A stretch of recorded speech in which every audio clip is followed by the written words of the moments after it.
ditekankan sama Siti Jenar atau gimana Bang? Atau marifat?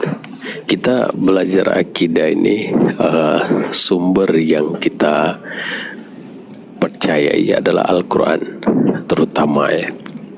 Jadi pendekatan dalam Islam untuk mengetahui kebenaran ialah pendekatannya nakliyah dan akliyah. Nakliyah itu adalah Al-Quran, akliyah itu ialah pendekatan rasional ya. Itu cara kita ya. Jadi apa yang dikatakan oleh wahyu kita coba cerna ya, masuk akal enggak ya. Lalu bila kita dapat melihat kebenarannya secara jelas, akal kita bisa menerimanya. Nah itulah yang kita pegang, kita jadikan prinsip.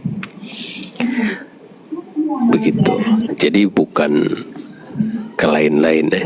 Para ulama dari zaman ke zaman menjadikan patokan kebenaran itu ke Al-Quran terutama perkara akidah ini nggak boleh kita lari kemana-mana dulu, ke Al-Quran dulu, karena Allah itu sendiri yang mengenalkan dirinya dalam Al-Quran. Jadi kalau kita mengenal Allah dari luar Al-Quran, nah itu adakah itu Tuhan atau bukan? Nah itu nggak tahu. Nah itulah timbul macam-macam persoalannya. Adakah kita Tuhan? Macam-macam timbul lah ungkapan persoalannya kalau kita keluar dari Al-Quran. Ada yang mengungkapkan dalam diri ada Tuhan, cari aku dalam aku, macam-macam lah ungkapan yang berserak ya di luar Al-Quran. Makanya untuk kita mengetahui kebenaran ya ke Al-Quran, karena Allah itu sendiri mengenalkan dirinya. Sayyidina Ali pun mengatakan, aku mengenali Tuhan dari Tuhan itu sendiri. Jadi kalau kita mau mengenal Allah, ya dari Allah itu sendiri. Itu wahyu, dia mengenalkan dirinya melalui sifat dan afalnya. Begitu. Oke. Nah ini kita telusuri ya. Abang barusan marifatnya yang mengenalkan Allah langsung. Betul? Maksudnya? Ya tadi kan bilang yang mengajari ke umat tentang marifatnya ini mah ilmu dari Allah langsung. Ya Al-Quran. Jadi dari Al-Quran ya dari Al-Quran kan Al-Quran identik dengan Tuhan ya. Al-Quran oke lah. Dari Al-Quran itu kan dikembangkan sama Nabi Muhammad. Nah Nabi Muhammad nggak ada kan, Nabi Muhammad juga mengajarkan ma'rifat karena ada di Al-Quran. Terus ke sahabat-sahabat sampai ke yang titik terendah itu ustadz ya. Nah justru si pengetahuannya dari ustadz yang banyak yang ditambah-tambah tuh. Kan di kita ada NU, Muhammadiyah, Persis. Sedangkan kalau kita nih ya, kita jangan ke terlalu jauh. Di dalam Islam itu untuk mengenalkan Tuhan ya dari Tuhan itu sendiri, yaitu Al-Quran. Termasuk Nabi Muhammad memakrifatkan umatnya dengan membacakan wahyu tadi ya. Jadi mereka mendengar wahyu Allah dan mereka difahamkan tentang kebenaran Allah, tentang keberadaannya atau keesaannya atau kebesarannya. Lalu disambung oleh sahabat juga begitu menyampaikan firman Allah, didengar oleh sahabat-sahabat yang lain atau tabi'in yang mengikuti sahabat. Mereka faham dan mereka ma'rifatullah. Begitu sampai kita ustadz atau pengajar menyampaikan ayat-ayat ma'rifat tentang Allah, tentang keberadaannya atau keesaannya atau kebesarannya, kita faham dan kita melihat kebenaran Allah tadi tentang keberadaannya atau keesaannya atau kebesarannya. Begitu, jangan masuk ke NU Muhammadiyah, itu sudah lain ya. Itu udah terlalu jauh ya. Ya bagus. Ya terima kasih Bang nih. Saya udah punya ilmu. Nah ini kan ini judul tapi saya sapa dulu ya yang baru naik. Ya udah dari tadi. Halo bang aku, namanya siapa ya? Halo bang apa nih? Bang aku yang udah naik ke atas, suaranya nggak ada.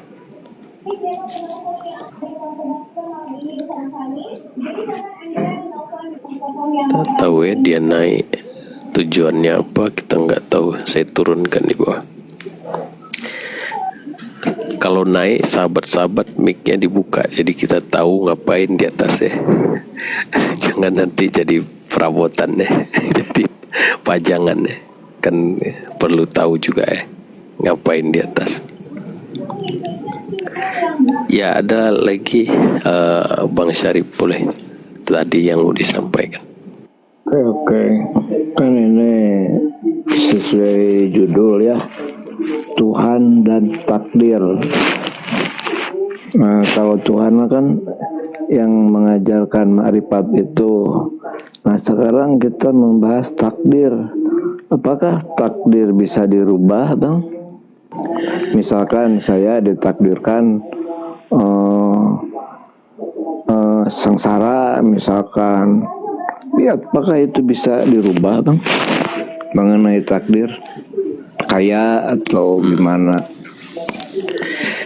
Nggak bisa, karena perubahan itu pun adalah takdir.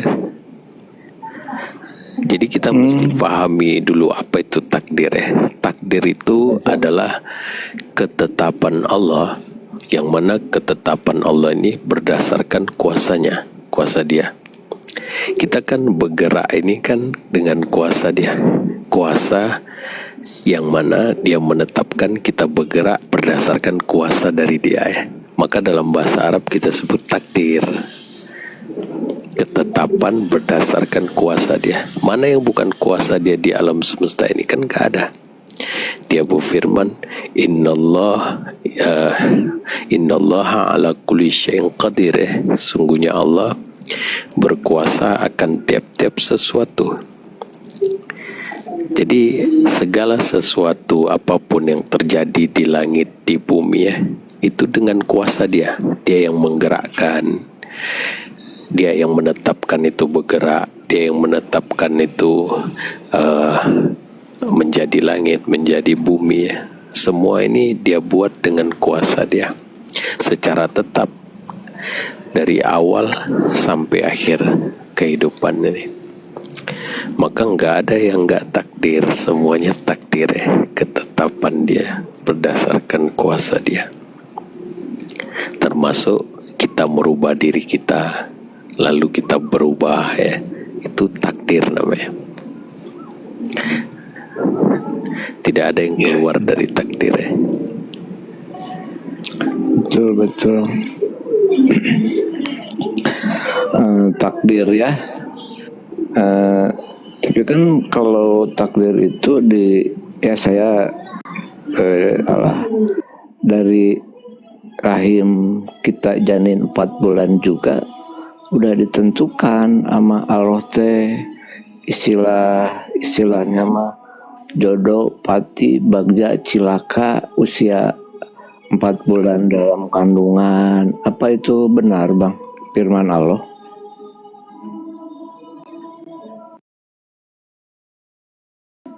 Ya, tapi kalau mengikut dalam Al-Quran, kita ditetapkan itu atau dituliskan secara tetap apabila sebelum alam ini dizahirkan, langit, bumi.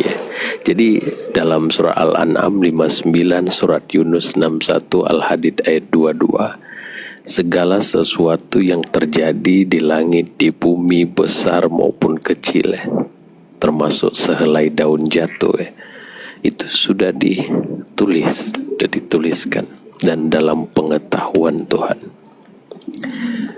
sebelum Dia menzahirkannya, Dia sudah tulis. Seperti satu film, misalnya film Tom Jerry, dari episode 1 sampai episode 8 udah ditulis macam mana ceritanya, macam mana karakter-karakter di dalam cerita. Bila semuanya udah ditulis, lalu ditekan play atau dizahirkan, maka muncullah cerita itu mengikut waktu-waktu yang udah ditentukan dalam film itu. Begitu juga kehidupan ini. Betul. Jadi nggak ada yang bisa mengubah takdir, karena dari awal sampai akhir udah dituliskan secara tetap dan dalam pengetahuan penulisnya, termasuk perubahan-perubahan. Oke, saya sapa dulu yang baru nih. Halo, Tengku Fadlan.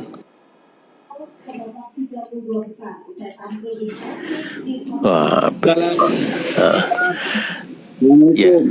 Waalaikumsalam, Tengku Fadlan. Ya Ustaz, saya cuma tunggu ditanya, saya baru menjawab. Oh, oke. Ada yang mau dikongsikan atau ada yang mau diketahui, boleh?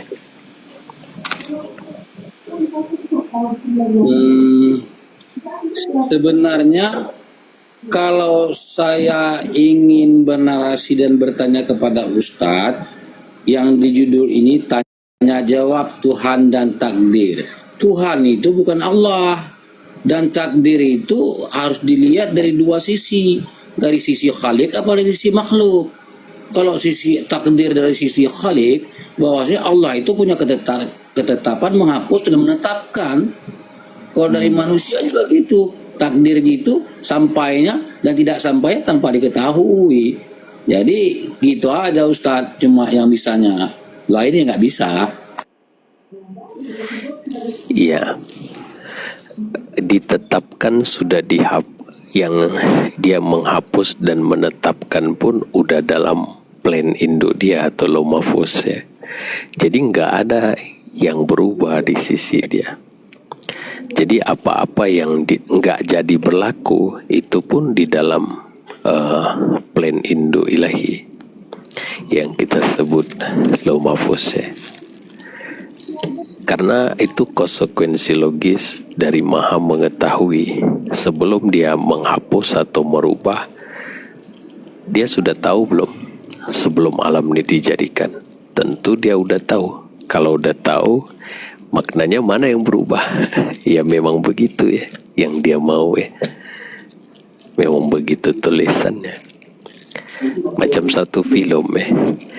Dari awal sampai akhir sudah dalam pengetahuan penulisnya. Mengapa dia mengetahuinya? Penulis kenapa dia tahu dari awal sampai akhir? Karena dia yang menuliskan, tentu dia tahu. Bila dia tuliskan, termasuk dia menetapkan dan dia menghapus, itu kan yang dia tuliskan dan dalam pengetahuan dia. Mana yang berubah? Nggak ada yang berubah dari sisi Allah. Yang kita bahas ya perkara hakiki yang dari sisi Allah, sehingga kita dapat menyimpulkan, wah tentulah manusia nggak ada pilihan, nggak ada kehendak, tidak bisa dia membuat garis hidup sendiri ya, karena semuanya sudah ada garisnya ya, sudah ada ketetapannya. Itu yang kedua tadi. Yang pertama, Tuhan ini bahasa Indonesia. Kalau dalam bahasa Rob, ya tentu Rob ini seumpama jabatan macam presiden. Presiden jabatannya namanya adalah Pak Prabowo. Begitu juga Robnya seumpama jabatan atau Tuhan dalam bahasa Indonesia namanya adalah Allah. Sehingga setiap muslim mengatakan raditu billahi robba ya. Aku ridho Allah sebagai Robku ya, sebagai Robku. Dan dalam surat Al-Fatihah kan ada Alhamdulillahi Robb. Alhamdu segala puji milik Allah. Siapa itu Allah? Itu kan badal ikut mubdal min. Teman Allah. Allah itu adalah Tuhan, adalah Rob, Robbul Alamin. Jadi kita sebut dalam bahasa Indonesia Tuhan, dalam bahasa Arabnya bisa Rob, begitu.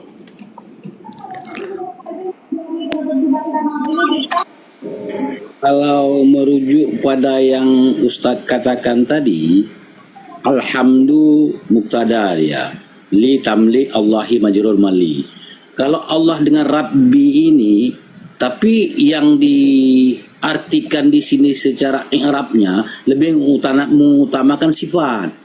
Kalau badal juga bisa badal minhu, tapi harus dimudhaf ilaihkan kepada alamina, baru staraplah posisi dengan Allahu pada posisi kalimat. Artinya gini artinya Ustaz. Karena ini baris bawah semua ini. Syarat untuk mudhaf udah mencukupi. Rabbi alamina. Dasar katanya di alam alamuna. Kenapa alamina? Karena dia jar. Karena dia jar dengan ya. Karena mulhaq ke mudzakkar salim. Jadi menurut saya kurang sepakat kalau disamakan antara Allah dengan Rabb. Tapi kalau Allah dengan Rabbil alamin sepakat. Karena harus ada yang tepat yang disandarkan.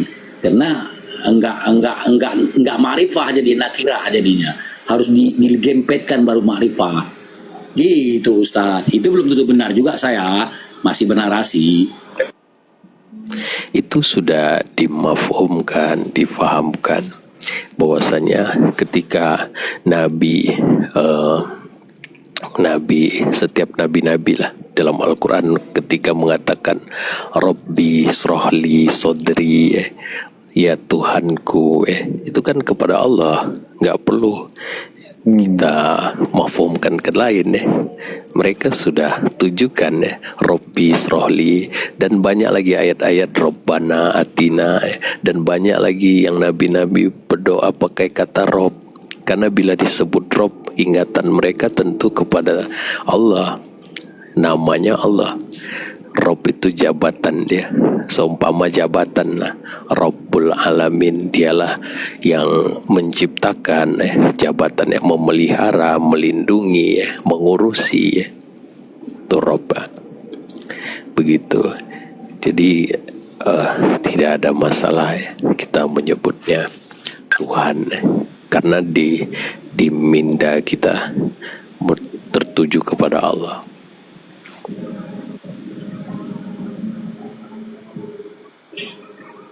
Ya, tapi kalau gini Ustadz, ini sebagai ya, saya mau belajar tasawuf nih, bukan mau belajar ini sebenarnya. Mau belajar ilmu makrifat sebenarnya. Tapi udah kayak gini kan udah kacau nih Ustadz. Jadi tanya jawab mau Ustadz nih. Level enggak sederajat ini. Ini masalahnya ini sekarang. Artinya gini Ustaz, kalau kita memahami pada garis kalimat seperti Allahu la ilaha, Allah itu bukan Tuhan. Kalau di situ Allahu la ilaha, siapa dia? Wal hayyul qayyum, la ta'udzuhu sinatun wa la naum, kan gitu jawabnya. Kalau Allah itu ilaha itu bukan Tuhan. Ilaha itu ada bentuk sesembahan, tapi sesembahan itu bukan Allah. Siapa Allah itu? Huwal hayyul qayyum. Kayak wa ilahukum ilahu, kan huwa rahmanur rahim, ya itu dia harus dilekatkan gitu. Tapi maaf Ustaz, ini saya nggak ke situ tujuan. Saya mau belajar tasawuf ini sama ma'rifat gitu Ustaz. Saya udahlah kita tutup aja itu. Saya mau mendengar masalah ma'rifatullah ini.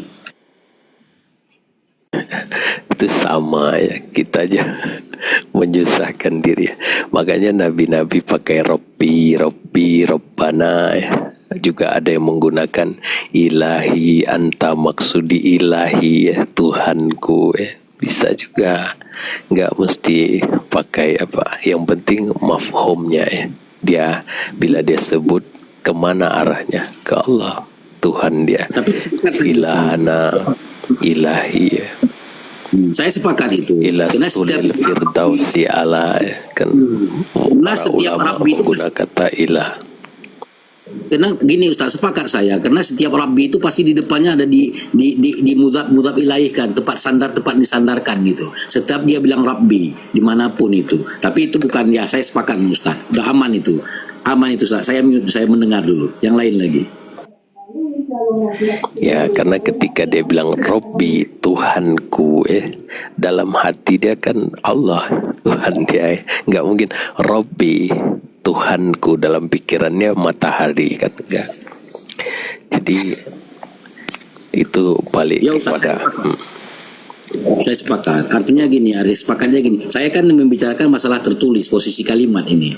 Tapi kalau misalnya mengkaji secara kayak Ustadz bilang kajian dari dalam ini, nggak mungkin Allah itu, misalnya Rabbi itu kita orang Islam ini merujuk ke lain, kan pasti ke Allah, kepada Allah penguasa alam semesta kan gitu Ustadz. Sepakat saya. Ya, jadi kalau ada sebutan misalnya La ilaha illallah tadi ya, ilah tadi. Kalau kita menyebut ilah selain Allah itu bukan ilah. Rob selain Allah itu bukan Rob. Jadi kalau kita mengatakan, kita menyebut Tuhan ya. Jadi orang mengatasnamakan Tuhan saja, tapi adakah itu benar Tuhan? Ya itu bukan Tuhan. Jadi bila dia sebut Tuhan, Tuhan yang sebenar-benarnya baru disebut Tuhan. Sedangkan mengatasnamakan Tuhan itu bukan Tuhan. Jadi bila kita menyebut Tuhan, nah ini ya tentu yang sebenar-benarnya merujuknya. Maka kalau seseorang menyebut Tuhan tapi mengatakan matahari itu Tuhan, bumi itu Tuhan, energi itu Tuhan, itu tidak bisa disebut Tuhan atau disematkan kata Rob atau ilah. Sebenarnya ilahnya hanya Ustadz, ilahnya la ilaha, hanya itu yang Tuhan, bukan ilahnya hanya, kan ada damir di situ Ustadz. Berarti tiada Tuhan, menyatakan apa Tuhan ini yang disembah hanya itu satu kalimat, satu kalimat, ilah, bukan enggak ilah, enggak iya, tapi satu kalimat, tapi ada damir di situ Ustadz, damir yang tersembunyi, hanya itu, hu-nya. Itu berarti walaupun tidak terpisah, tapi dalam dua pemaknaan ada fa'il di situ. Silakan Ustaz. Saya mau bertanya gini Ustaz. Saya bertanya gini. Kan pada ilmu ma'rifat saya baca gini Ustaz. Ini Zakari Ansari berkata gini. Al-tasawfu ta'rifa bihi ahwalun nasi. Tazakiyan nufus. Habis itu tasyafil akhlak, dia bilang wa tahmirul linianil sa'adatil ibadah, kalau masalah saya. Artinya gini Ustaz, sesungguhnya ada ilmu kesufian ini adalah untuk mengenalkannya. Nya di sini saya tanya. Ta'rifa bihinya, mengenalkannya dengan apa? Tazakiyan nufus, artinya pembersihan jiwa. Habis itu penyempurnaan akhlak. Untuk apa? Untuk linear sa'adatil ibadah, untuk kecintaan terhadap ibadah. Yang saya tanya ending di sini Ustaz, bihinya ini untuk mengenalkannya. Nya siapa ini? Nya manusia, apakah nya Allah itu sendiri gitu Ustaz? Maksudnya gimana? Kita bicara secara sederhana bisa enggak ya? Jangan ribet ya. Ini ya, seperti dalam sejarah setiap nabi-nabi mengenalkan Allah kepada umatnya. Yang dikenalkan yaitu Allah. Dia mengenalkan kepada umatnya yaitu manusia. Jadi manusia ini berma'rifatullah, mengenal Allah karena dikenalkan melalui Nabi Muhammad ya. Yang mana Nabi Muhammad ada akses kepada Allah, akses wahyu dia menerima wahyu, lalu wahyu tadi disampaikan sehingga sahabat-sahabat mendengar wahyu itu tentang ma'rifat, maka mereka difahamkan dan mereka mengalami yang disebut ma'rifatullah tadi. Begitu. Jangan pakai bahasa-bahasa yang ini ya, abstrak ya. Ini artinya abstrak Ustaz. Ini kan saya akan merujuk kepada apa? Kepada sumber Zakaria Ansari ini ahli tasawuf ini yang menyatakan seperti itu gitu. Kalau kita menarasi serampangan sendiri kan nggak mungkin Ustaz. Artinya gini, ilmu sufi, ilmu kemarifatan ini, ilmu sufi lah. Sufi ini artinya tasawuf lah, adalah ilmu mengenalkan dengannya. Dibilangnya di sini gitu, mengenalkan dia untuk penyempurnaan jiwa, apa untuk pembersihan jiwa gitu. Itu yang saya tanya gitu. Jadi gimana cara kita, memang awaludin ma'rifatullah jelas sangat itu, karena kan orang Quraisy itu kan belum kenal siapa Tuhannya. Kalau kita ini kan kenal siapa Tuhan kita, untuk mendekatkan diri lagi secara ma'rifatullah gitu Ustaz. Yang mau ditanya itu apa? Apa itu tasawuf? Begitu aja. Ya. Enggak Ustaz. Itu apakah ilmu tasawuf dengan ilmu ma'rifat ini sama? Iya, jadi tasawuf ini nama ajarannya. Kalau dalam Islam, tak substansi dari tasawuf itu satu bidang keilmuan di dalam Islam, yang mana di dalamnya mengandung ma'rifatullah, mengandung tazkiyatun nafs, tarbiyatul batin, yang mana di dalamnya juga mengandung pengalaman seperti ihsan, mahabbah, murakabah, musyahadah. Itu substansi dari tasawuf.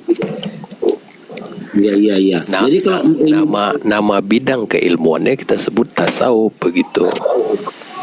tasawuf ini merujuk ke makrifat kan Ustaz. Artinya itu kayak Ustaz katakan tadi. Berarti kalau makrifat ataupun tasawuf ini adalah apa ini Ustaz? Untuk apa? Untuk supaya indah atau gimana ini? Saya bertanya ini, saya udah belajar cuma nggak paham saya. Ya.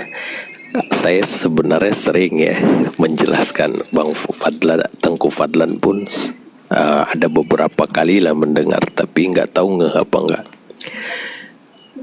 Tasawuf tadi substansinya di dalamnya yaitu mengandung ma'rifatullah. Ma'rifatullah ini Imam Ghazali menyebutnya dengan sebutan ilmu mukasyafah. Apa itu ilmu mukasyafah atau ma'rifatullah? Satu ilmu yang kalau kita difahamkan ilmu itu oleh Allah, maka akan tersingkaplah tutupan yang menutup mata hati seseorang dari kebenaran-kebenaran Allah. Tertutup dia dari kebenaran Allah. Kebenaran yang dimaksud di sini tentang kewujudannya atau keesaannya atau kebesarannya. Sehingga kata Ahmad Rifai, bila dia difahamkan dan disedarkan kepada kewujudannya, sehingga dia bergegar, menangis, bisa berhari-hari, sehingga dari situ nanti terbentuk tazkiyatun nafs, terbentuknya kekokohan iman yang membersihkan jiwa dia dari dia melihat kebenaran-kebenaran Allah tadi. Sehingga dari situlah muncul kondisi atau keadaan-keadaan seperti mahabbah, murakabah, musyahadah, ihsan. Setelah dia ma'rifatullah. Jadi permulaan tasawuf itu adalah mengenal Allah. Baru ada pengalaman-pengalaman setelahnya. Jadi ada yang salah mengartikan, mengatakan kita bersihkan diri dulu untuk ma'rifat. Itu kebalik. Makanya Syekh Sabit mengatakan ma'rifatullah ini adalah asas yang mana di atasnya dibangun kehidupan kerohanian. Jadi setelah ma'rifatullah baru mengalami macam-macam keadaan tadi, pengalaman tadi. Begitu, Tengku Fadlan. Udah paham saya Ustaz, udah paham. Saya nggak akan bertanya lagi, paham betul saya. Karena saya merujuk kepada Ustaz katakan ini, ada pernah saya baca pada ayat Quran yang menyatakan seperti itu. Pada surah Luqman ya, yang seperti Ustaz katakan itu. Nasihat dia kepada anaknya ini. Ya paham saya Ustaz. Berarti maksud dan tujuannya ini saya bisa paham. Gitu aja Ustaz. Dan dari ma'rifatullah ini berasallah tadi asal kekokohan iman, keyakinan, pengalaman-pengalaman seperti ihsan, musyahadah, murakabah dan lain-lain. Maka membawa dia juga kepada pertukaran dari sisi akhlak, tanaqo min akhlaqi rodiyati au afati, dibersihkan dari akhlak-akhlak yang jelek, dan membawa dia juga kepada ketakwaan dari sisi ibadah sehingga bisa khusyuk dalam beribadah. Kesana arahnya. Kalau kita ikut sejarah pun sesuai ya, bahwasanya nabi-nabi mengajar tasawuf ya, mengajar ma'rifatullah pertama-tama. Selepas itu terbentuklah kekokohan iman pada umatnya dan keyakinan dan pengalaman ihsan yang membawa mereka kepada pertukaran dari sisi akhlak dan membawa mereka kepada ibadah secara khusyuk. Begitu, sesimpel itu memahami agama ya.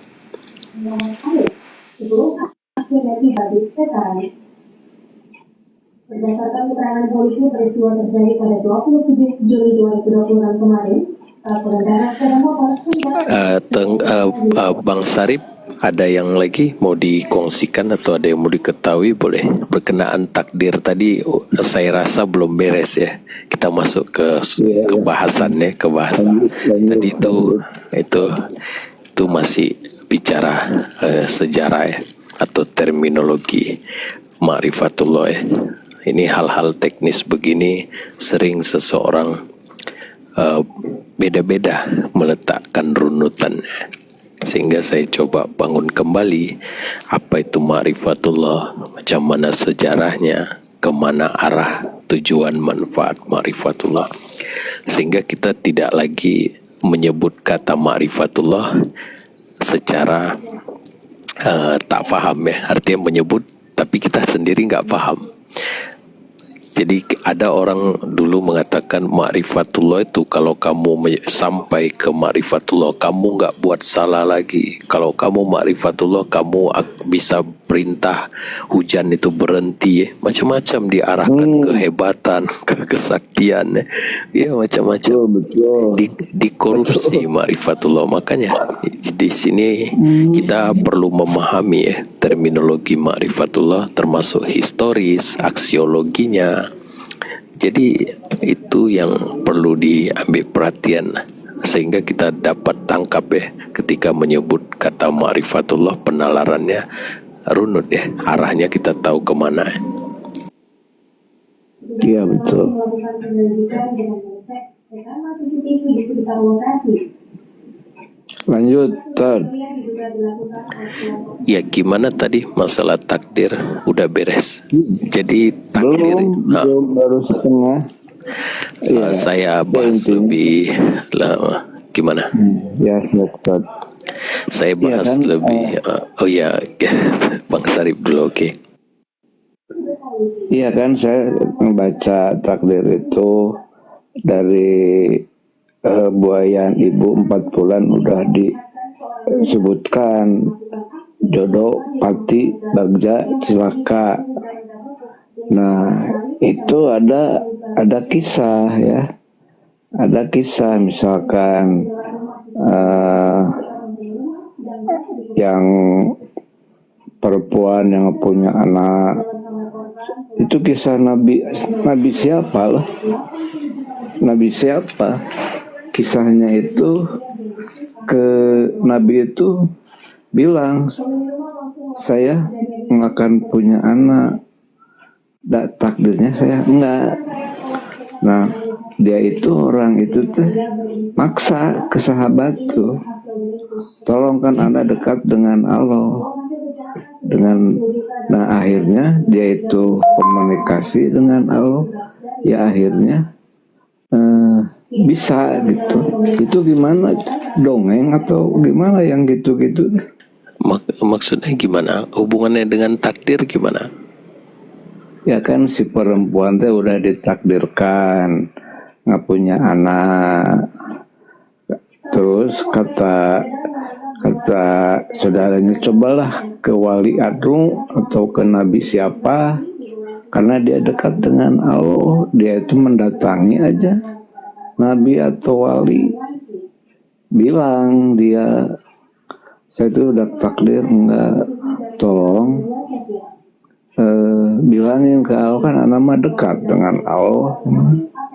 Istilahnya ya dia itu mencoba si wali itu, akhirnya punyalah anak dia. Itu sering cerita gitu teh, yang udah takdir dia komunikasi dengan ahli-ahli surga atau apa gitu ya. Nah saya minta penjelasan itu teh dongeng atau hikayat atau gimana bang? Iya, walaupun itu benar, doa dia dimakbulkan, sehingga yang awalnya seseorang itu nggak ada anak, lalu didoakan sama orang soleh, lalu doa orang soleh ini dimakbul oleh Allah, dan dia akhirnya punya anak. Itu sudah ditakdirkan begitu. Nggak ada yang dia ubah takdir. Untuk kita ubah takdir itu syaratnya, Bang Syarif, kita mesti melihat masa depan. Misalnya masa depan kita nggak akan ada anak sampai kita mati, lalu kita ubah supaya ada anak. Itu namanya mengubah takdir. Tapi kalau masa depan kita nggak bisa lihat, ya memang begitu takdirnya. Awalnya kita nggak punya anak, lalu Allah takdirkan kita berikhtiar mencari bertemu orang soleh. Ketika bertemu orang soleh, kita minta orang soleh itu berdoa, semoga ada jawaban. Bila dia berdoa, akhirnya doa dia dimakbulkan, dan akhirnya kita beranak, mempunyai anak.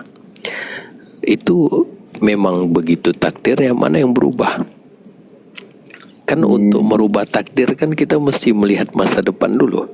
Kalau misalnya kita nampak di masa depan, oh kita sampai mati pun gak ada anak, maka kita ubah. Rupanya di 2027 punya anak.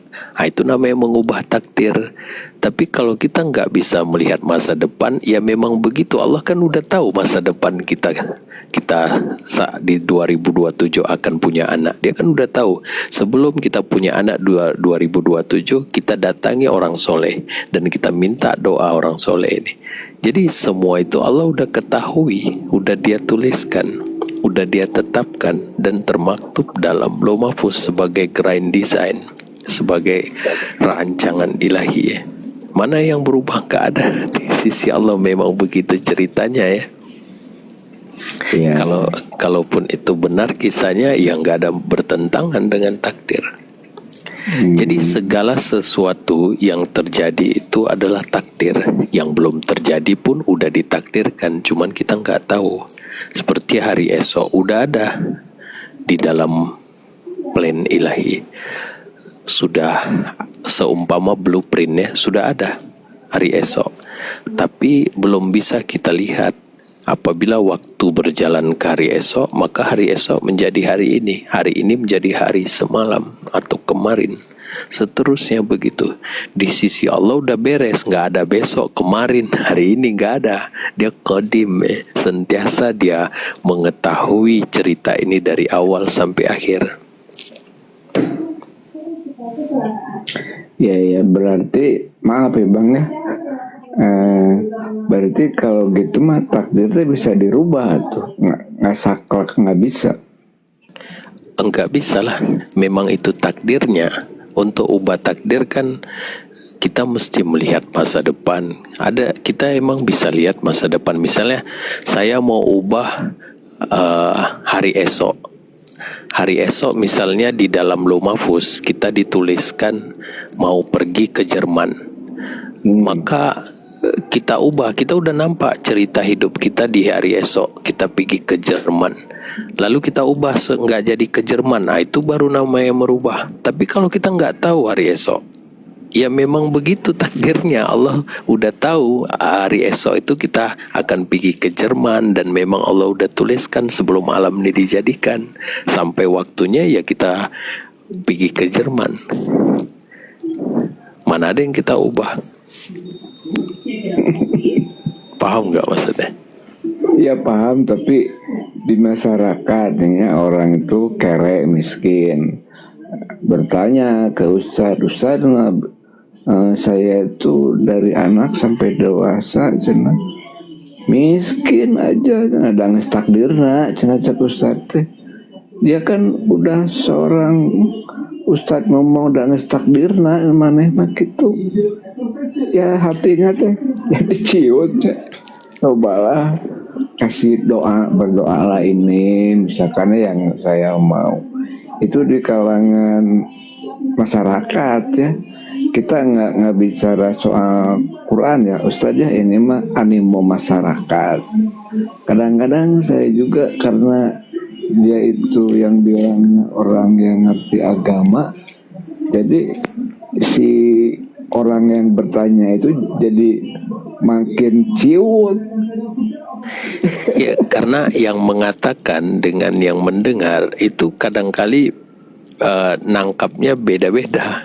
Kalau saya bisa saya sesuaikan menjadi benar, perkataan kiai itu benar, memang takdir dia, karena dia mengatakan itu takdir dia pada pemaknaan yang sudah terjadi ya. Itu takdir dia. Tapi takdir hari esok dia nggak ada yang tahu. kalau dia hari esok bisa kaya, kalau memang ada dalam takdirnya dia esok kaya, maka dia akan kaya. Tapi kalau di saat itu ya memang Allah takdirkan dia miskin. Tapi hari esok, lusa, seterusnya, adakah dia tetap miskin? Yang nggak ada yang tahu. Allah yang tahu. Kalau ada dalam Lauh Mahfuz, dalam grand design, dalam plan ilahi, ada dia kaya di 2027 kaya raya, maka sampai waktunya akan kaya raya. Begitu. Iya, tapi kan saya suka ngebaca masyarakat yang bilang itu yang tahu agama gitu ya. Ya ada kamu mah sudah ditakdirkan demikian.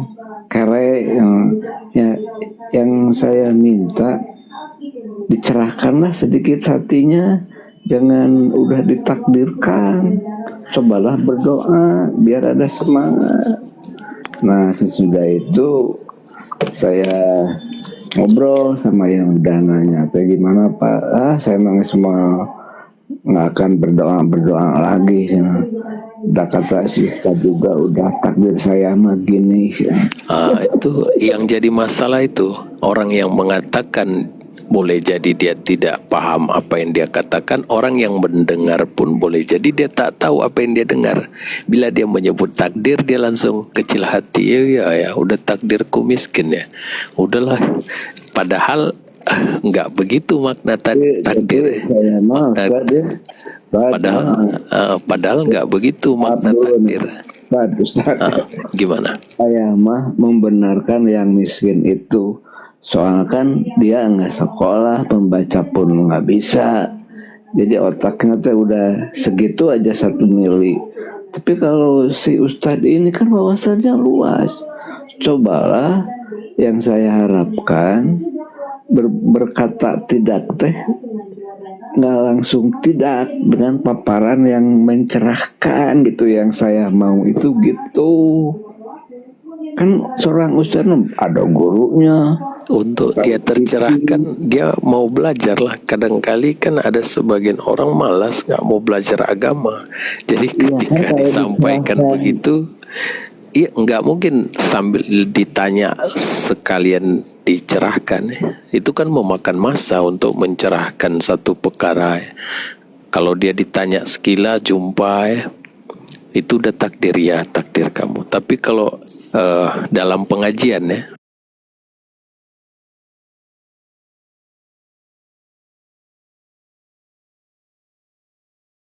nah itu seorang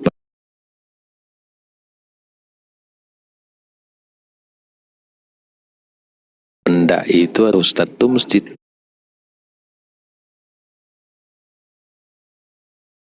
jelaskan, oh hari ini takdir kamu begitu, tapi kan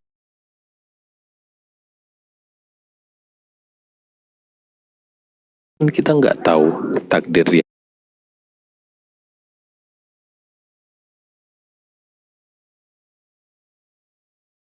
Hari esok, nah nggak begitu. Buktinya kita banyak melihat dalam kehidupan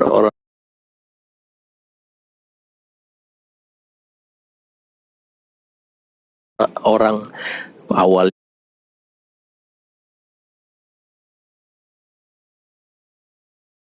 dia susah, lalu